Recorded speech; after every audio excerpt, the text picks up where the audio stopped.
नमस्कार दोस्तों। 30 जून 2025 के स्टेटस की बात करें तो 13 करोड़ टैक्स पेयर ने अपने आप को रजिस्टर कर रखा है इनकम टैक्स पोर्टल पे। उसमें 75 लाख टैक्स पेयर ने अपनी रिटर्न को फाइल किया है। इसमें आईटीआर 1 और आईटीआर 4 फाइल की गई है क्योंकि अब आईटीआर 2 अभी तक स्टार्ट नहीं हुई, आईटीआर 3 भी स्टार्ट नहीं हुई है।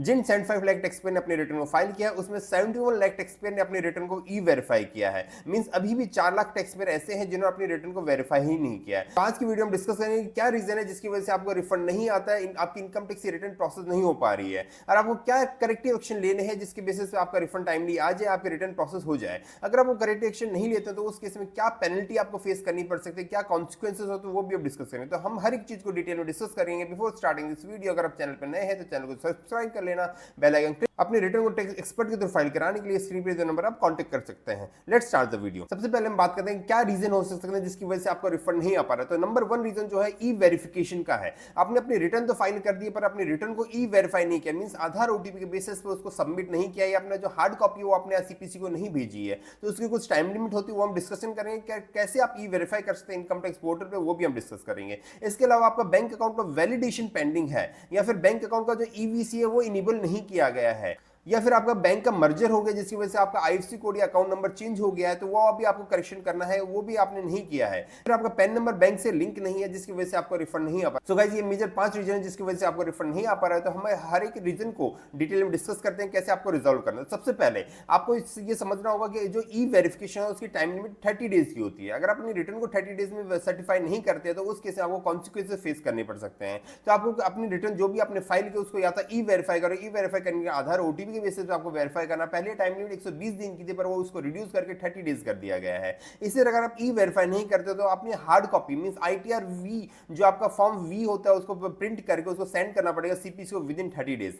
अगर आप विद इन 30 डेज सेंड नहीं करते तो उसके कॉन्सिक्वेंसेस की बात कर लेते हैं। कॉन्सिक्वेंसेस क्या होते हैं गाइस, यहाँ पे जो आपने रिटर्न फाइल की है, अगर आपकी इनकम 5 लाख रुपए से कम है तो आपको 1000 रुपए की पेनल्टी पे करनी पड़ेगी और अपनी रिटर्न को फिर से फाइल करना पड़ेगा, मींस आपकी जो रिटर्न है इनवैलिड मानी जाएगी। इसी तरह आपकी इनकम अगर 5 लाख रुपए से ज्यादा है तो उस केस में आपको 5000 रुपए की लेट फीस, मींस आपको माना जाएगा कि यहाँ पे आपने रिटर्न फाइल ही नहीं किए, तो मींस आपको बिलेटेड रिटर्न फाइल करनी पड़ेगी। इसकी वजह से आपको जो भी बिलेटेड रिटर्न की पेनल्टीज है वो सभी आपको पे करनी पड़ेगी। इसके अलावा अगर आपकी कोई टैक्स बन रहा है जो आपके रिटर्न के टाइम पे आपको पे करना है, अगर वो आपने टाइमली पे नहीं किया तो उस पर 1% पर मंथ के हिसाब से आपको इंटरेस्ट पे करना पड़ेगा। तो गाइस ये बहुत ही बड़ा कॉन्सिक्वेंसेस है। तो बेटर है अपनी रिटर्न को विद इन 30 डेज अपनी रिटर्न को वेरीफाई करने या हार्ड कॉपी सीपीसी को साइन कर देगा। यहाँ पे अब बात कर ले कैसे आप अपनी रिटर्न को ई वेरीफाई कर सकते हैं इनकम टैक्स पोर्टल पे जाके। तो उसके लिए आपको इनकम टैक्स पोर्टल पे लॉग इन करना है, ई फाइलिंग वाले ऑप्शन में जाना है, इनकम टैक्स रिटर्न पे जाएंगे, यहाँ पे ई वेरीफाई का आपको ऑप्शन दिखेगा। ई वेरीफाई का ऑप्शन दिखेगा, उसके जैसे आप क्लिक करेंगे आपको एक्नॉलेजमेंट नंबर डालना होगा। तो एक्नॉलेजमेंट नंबर कैसे लेंगे गाइस, यहाँ पे आप ई फाइलिंग वाले ऑप्शन में फिर से जाएंगे, इनकम टैक्स रिटर्न पे जाएंगे, उसके बाद व्यू योर फाइल रिटर्न पे आप क्लिक करेंगे। तो जहां पे आपकी सारी रिटर्न जितनी भी आपने फाइल की है वो आपको शो हो जाएगी। तो ये आपका एक्नॉलेजमेंट नंबर है। इस एक्नॉलेजमेंट नंबर को आपको कॉपी करना है, कॉपी करने के बाद वहां पे पेस्ट करना है। पेस्ट करने के बाद आपका यहाँ पे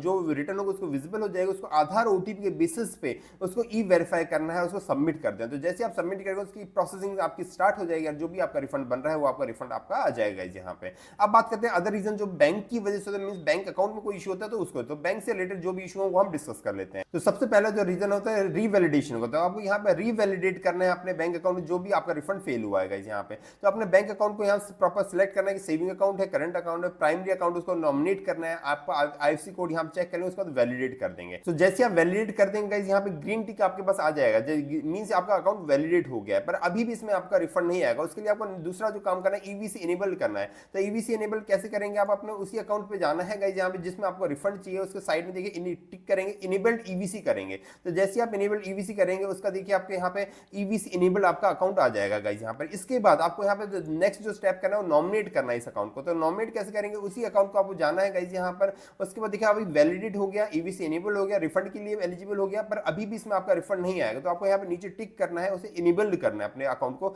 रिफंड के लिए। तो मींस आपका ये अकाउंट अब रेडी हो गया, इसमें आपका रिफंड आ जाएगा। उसके बाद काफी बार क्या होता है बैंक का मर्जर हो जाता है जिसकी वजह से आपका आईएफएससी कोड चेंज हो जाता है। तो आईएफएससी कोड को कैसे चेंज करना है उसको हम देख लेते हैं गाइस यहाँ पे। तो देखिए यहाँ पे ऊपर मैसेज भी दिख रहा है कि आपका आईएफएससी अगर कोड चेंज हो गया तो आपको अकाउंट को रीवैलिडेट करना है, उसके बाद ही अपनी रिटर्न को यहाँ पे सबमिट करना है गाइस यहाँ पे। तो अगर आपने रिटर्न सबमिट कर दिया और आपका आईएफएससी कोड चेंज हो गया तो उसको आप अभी भी चेंज कर सकते हैं। तो आपको अपने अकाउंट पे जाना है, सेम देखिए यहाँ पे मैसेज दिखा रहा है कि आईएफएससी कोड आपका चेंज हुआ है तो you need to revalidate your account. तो आपको सिंपल सा सेम प्रोसीजर फॉलो करना है। तो जो भी अकाउंट है जिसका आपका आईएफएससी कोड चेंज हुआ है उसको रीवैलिडेट करना है गाइस यहाँ पर। सो रीवैलिडेट करने के लिए आप यहाँ रीवैलिडेट पे क्लिक करना है, उसके बाद आपका अकाउंट जो भी है उसको ओपन हो जाएगा। उसमें आपके अकाउंट नंबर को, आपका आईएफएससी कोड को यहाँ पे चेंज करना है, जो भी आपका करेक्टिव आईएफएससी कोड है उसको यहाँ पे अपडेट करना है। उसके बाद यहाँ पे सिंपल सा वैलिडेट पे क्लिक कर देंगे, मींस आपका आईएफएससी कोड भी यहाँ पे चेंज होगा गाइज यहाँ पे। तो गाइज इसके बेसिस पे जो भी आपका बैंक से रिलेटेड जो भी इशू था वो रिजॉल्व हो जाएगा, और आपका किसी भी वजह से आपका रिफंड जो भी फंसा हुआ था वो आपका यहाँ पे क्रेडिट हो जाएगा यहाँ पे। तो गाइज आज की वीडियो हम डिस्कस करेंगे क्या क्या रीजन हो सकते हैं जिसकी वजह से आपका रिफंड फेल हो गया है या आपकी रिटर्न प्रोसेस नहीं हो रही है। आपका इनमें से कोई भी रीजन है तो उसको आप अपने आप रिजॉल्व कर सकते हैं इस वीडियो को देख के। इस वीडियो को ज्यादा शेयर करना, अगर आपको वीडियो अच्छी लगे, इन्फॉर्मेटिव लगे, इस वीडियो को लाइक करना, इस चैनल को सब्सक्राइब कर लेना। अपने रिटर्न को टैक्स एक्सपर्ट के थ्रू फाइल कराने के लिए स्क्रीन पर नंबर आप कॉन्टैक्ट कर सकते हैं। Thank you friends.